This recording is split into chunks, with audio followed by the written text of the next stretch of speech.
Welcome to Jack's Corner, where conservative values meet national headlines, and truth and reality have a seat at the table. From Louisville, Kentucky, here's your host, Jack Richardson. Well, welcome back to Jack's Corner, where truth and reality have a seat at the table.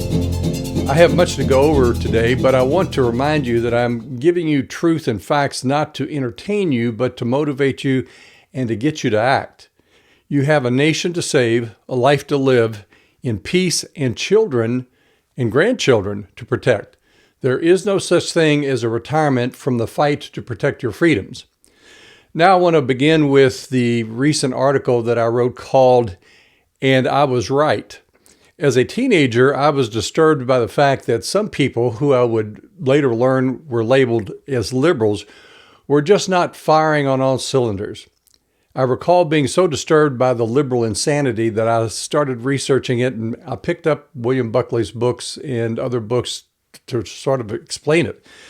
And he discussed the problem with what he called the liberal mania. And basically that's insanity. It was difficult for me to understand as a teenager how two people could metaphorically look at the same hot flame and one say that it was hot and the liberals say that it was cold. It was an obvious departure from reality. Now, Buckley was a heavy read for a teenager, but I knew something was dreadfully wrong, and I had to know. Current surveys are proving what I and others around me have been saying for years. Liberalism and the left is a mental illness, a condition where they lack deductive reasoning. Some call it a cognitive dissonance. I call it the consequences of their godless nature. Folks, it is simply pure evil, and you're seeing the consequences play out across this nation and the world today. In a recent published survey of 60,000 adults, 51% of conservatives felt mentally well and happy, compared to only 20% of liberals who claimed they did not feel well mentally. In another part of the same survey, only 19% of conservatives felt they were in poor mental health, compared to 45% of liberals who claimed they were in poor mental health and miserable. Liberals are detached from reality, folks. How could you argue otherwise when they suggest that men can be women? And you know the rest of that long list of perversions that the Democrat left supports. We've suffered through that over the last 4 years. Playwright and author David Mamet concluded that liberals have poor mental health because they spend all day denying reality and living in a fantasy. Amen to that. And as I set forth in my book, In America's Systemic Psychosis, I preach the same thing. Because remember, psychosis is a detachment from reality. The more that truth emerges and people are talking more freely under Trump after being freed from the suppression under Biden's administration, we are seeing just how sick the left is and what a danger they are to civil society and particularly to our life, liberty, and happiness. Now, what about these LA riots? It's 100% Democrats, folks, anarchists, socialists, and communists. The facts prove me right every time. It's not because I'm such a genius, it's just that I'm being pretty observant and I'm being true to reality. The Democrat left is violent and a danger to you, your family, and this nation. You know, let me digress here just a minute. Back during the Civil War, they had less provocation to go to war than we do today. I mean, we have 10 times the amount of provocation to go to war and to have a civil war. And the Democrats talk about it all the time. So you common sense people out there better start waking up. The Democrat left proves my point again. They are violent and psychotic people. Liberalism and the left are mentally ill and dangerous people. The surveys are all pointing it out. All the Democrats are rallying around and supporting the LA riots. Neither Mayor Bass nor Governor Newsom has any intention of quelling the riots or cooperating with federal law enforcement. Remember, several years ago, the mayor of Portland let the city burn, as did Governor Walz of Minnesota, and Minneapolis burned. They love chaos as they gain power through disruption. I've said it once before and I'll say it again. We need a new massive penitentiary to house all the Democrats convicted of treason. Yeah, we have a treason going on here. It's massive. Every Democrat governor has opposed Trump's actions to restore peace in LA. Imagine that. Every Democrat governor opposes Trump doing what you elected him to do. Let's talk about Hakeem Jeffries in Congress, who has called for blocking deportations and, get this, unmasking ICE agents so harm will come to them and their families. Folks, he needs to be perk-walked. He needs to be indicted and tried for felonious interference with law enforcement. The Democrats are not acting out of benign difference of opinion, but a malignant totalitarian goal for permanent power that has its roots in socialism, communism, and authoritarianism. Every Democrat is supportive of the LA disorder and the destruction of property and the violence being done to federal officers. All the while, the Democrats are calling these peaceful demonstrations. Even their media mouths are trying to convince you and gaslight you that these protests, when you're seeing cars being burned, when you're seeing windows being broken out, when you're seeing police officers being injured, they're telling you that this is peaceful. They are vandalizing. And our law enforcement they're getting injured out there. The citizens of this country must once and for all hold the Democrats for their pervasive and unrelenting lying and deception. The rioters are Democrats, and they are anarchists, many of which have been shipped in. Many of them are paid. They're paid actors. They bring in wheelbarrows of bricks and stones as weapons to throw and injure law enforcement. In fact, this is all planned in advance. Where do you think these bricks and these stones were just happened to be there on the highway and the overpasses? No, they bring them in because this has already been planned. This isn't organic. This is inorganic. It is all staged and planned in advance. We must start arresting Democrat officials for condoning and encouraging civil unrest and disobedience. They are treasonous, and you are hearing and observing the Democrat left display their anti-Americanism as they defend illegal aliens over American citizens. To bring this closer to home, and based upon my confidential sources, the Communist Party of America is calling out for demonstrations across the nation, and it is already occurring in Louisville, Kentucky. They are casting this as a Trump issue and accusing him of authoritarianism. But remember, the Democrats always project and accuse others of doing what they are planning. They are the authoritarians. So the Democrats have aligned with the CPA, that's the Communist Party of America, in organizing violent demonstrations across America this summer to protect illegal aliens that Americans voted to be removed. The Democrats don't care what you want. They are your enemy. Now I'm going to ask you, what's your plan of action? Well, go online. It's easy. Go online and look up your representative or senator's phone number and mailing address. Start putting pressure on them and expressing your disapproval. When I was interning for a U.S. senator, I took the calls and I opened the mail and I kept count of public opinion because it does matter. So you need to act. The problem with conservatives and Republicans is that they have low blood pressure and will all too often wait until the house is burning down before they get off their dead asses to do something. Hear me out on this. The left, when given enough power, either by force or by your indifference, will kill you. And we are seeing it all across the globe. Let me do a little aside here. Do you know that every major city in England today is mayored by a Muslim? 3,000 mosques. They have all kind of laws to protect the Muslims. And out of a country of 66 million and only about 3 to 6 million Muslims, they're basically controlling the country. And the same is beginning to happen in this country. Folks, you've got to wake up. Now, this leads me to my next article, and that is accountability is what is missing in Congress. One by one, the most anti-American members of Congress must have the most intense spotlight of scrutiny brought against them. For example, Democrat leftist representative, which I've recently spoken about, Hakeem Jeffries, who is less than a handful of votes from the speakership in the U.S. House of Representatives, and that would put him third in line from the presidency, is openly impeding law enforcement and ICE from deporting illegal criminals and migrants. He and some of his colleagues, Mayor Bass of Los Angeles and Governor Gavin Newsom of California, are inciting violence against law enforcement and encouraging the violent protest which has caused injury to members of ICE. The only way to halt this kind of criminal conduct of these elected leaders, all on the left, is twofold. The first step is to bring about extended, intense, and focused scrutiny on a given individual. Yeah, there are many enemies out there, but you don't have to go after all of them. All you need to do is Bud Light one of them in order to cause the rest to think twice about engaging in the same activity.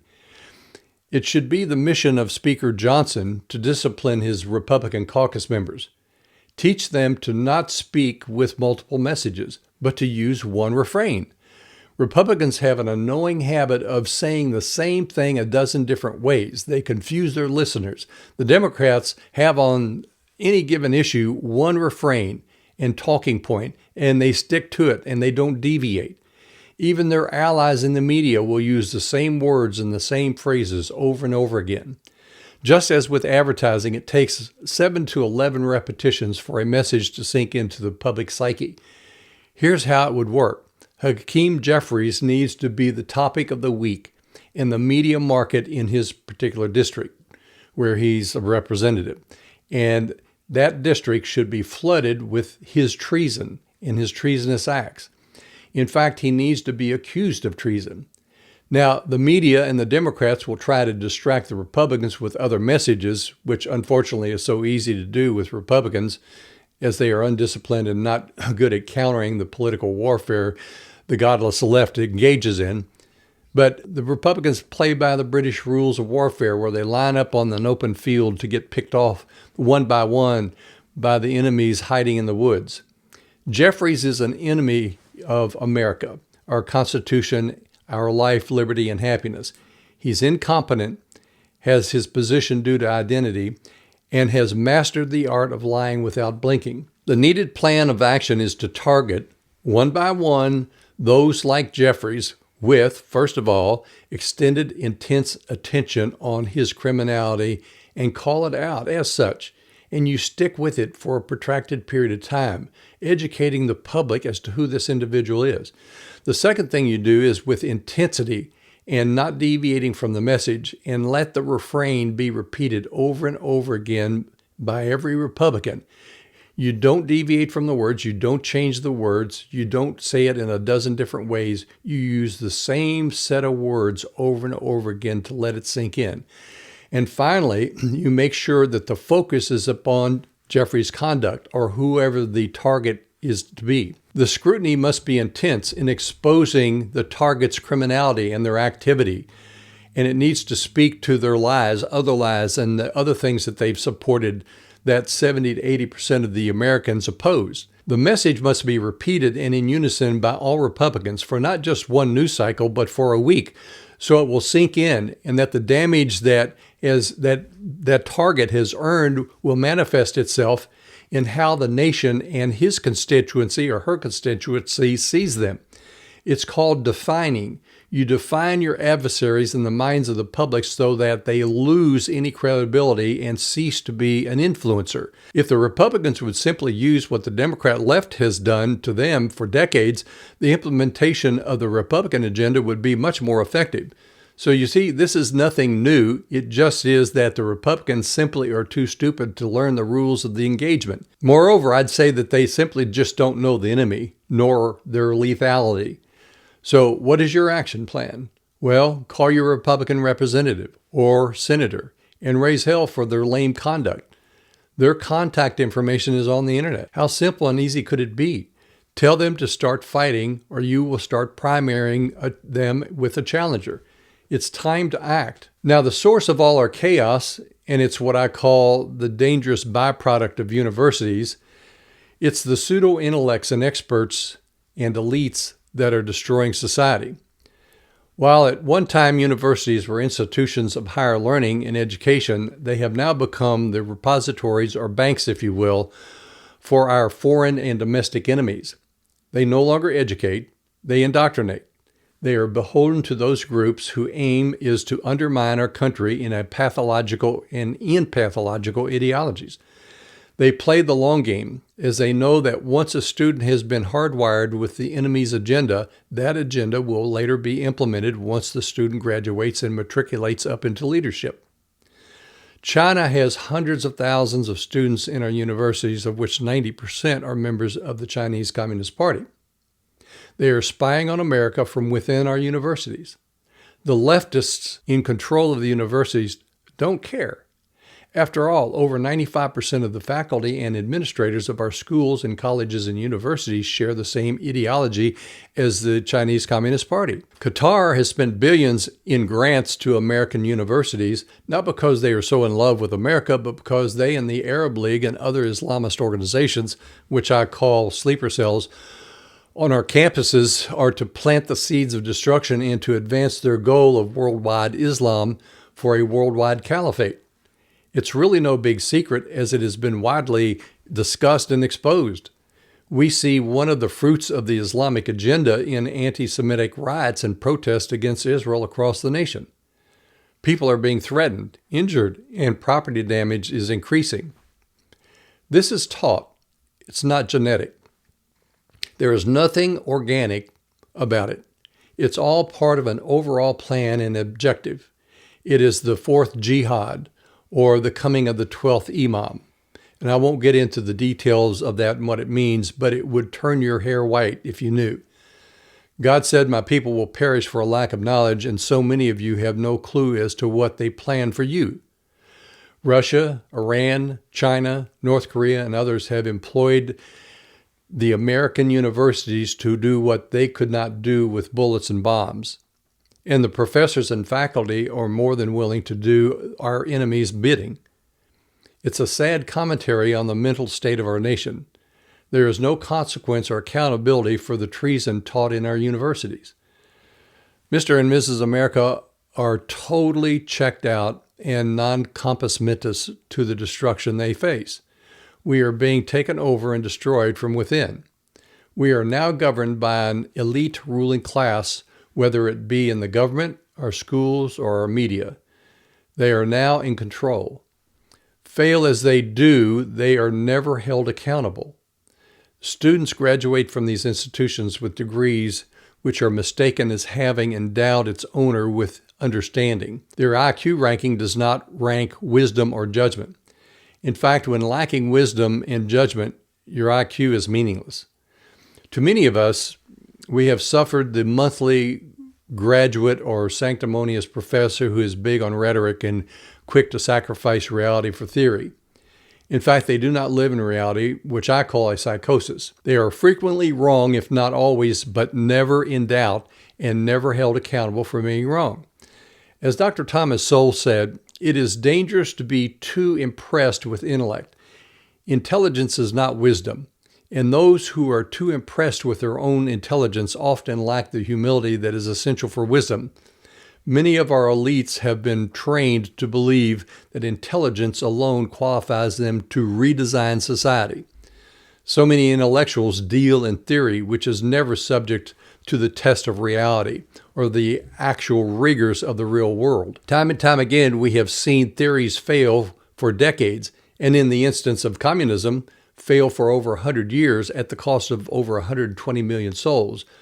But the proponents of these theories are never held to account for their failure. Even so, those creators of failed theories will be invited to lecture us all again regarding solutions when it's been proven they have none. Their being wrong and failed never is punished, nor does it seem to hold any consequence for them.